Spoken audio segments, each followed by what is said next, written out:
My aunt stopped praising Ryan when the estate folio still listed Celeste for hospice weekend. The estate meeting went bad because my aunt wanted my boyfriend paid back for being, in her words, the only one who really showed up. My grandfather died in March after 6 hard weeks of hospice at home. My mother stopped sleeping. My uncle lived on Diet Coke. I handled med charts, laundry, and the overnight shifts nobody praised. Ryan stepped in fast. He carried oxygen tanks, picked up groceries, and learned the nurses' names. My family loved him for that. The woman under it was Celeste. According to Ryan, Celeste was just the after-hours hospice coordinator who texted every family too warmly. Every time I said I hated how often her name showed up in his phone, he told me grief was making me suspicious of someone who knew how to help. I tried to believe that. Nobody wants to accuse her boyfriend of cheating during hospice. Still, there were details. One Saturday, he said he was staying near Grandpa's house because a medication crisis might hit overnight. He missed my call at 11:40, texted at 12:22 that he was camped out by the hospital corridor, and came home the next day smelling like cedar soap and hotel lotion. He said I was hearing guilt and everything. I shut up. The estate meeting was at a lawyer's office above an insurance agency. Aunt Marianne kept saying the estate should honor the people who sacrificed real time, not just feelings. Then she slid a reimbursement packet toward Miss Mora and said Ryan's lodging from the last hospice weekend should be covered because he basically lived the emergency with us.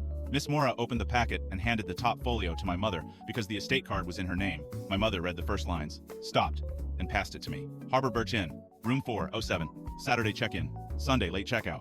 Guest 1, Ryan Bell. Guest 2, Celeste Harmon. Nobody moved. Then Marianne said there had to be an innocent explanation because Celeste was practically staff and that weekend was chaos. That defense made it worse, because now everyone had to deal with the fact that Marianne clearly knew enough to invent a cleaner version before Ryan even spoke. I asked why the weekend. He told me he was on a hospice corridor floor, somehow ended in a king room folio with Celeste's name on it. Ryan said Celeste booked the closest available room under both names because the hospice house lost power and they needed somewhere to organize family calls. He said guest 2 was billing convenience, not a confession. Maybe caregiving really does produce logistics that sound intimate from the outside.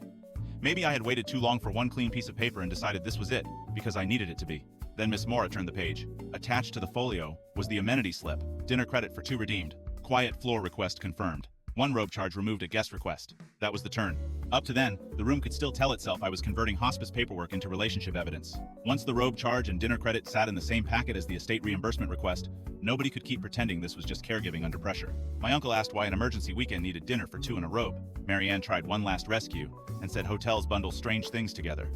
Miss Mora said maybe, but the estate would not reimburse personal lodging attached to a non-family guest. Ryan kept saying nothing physical happened.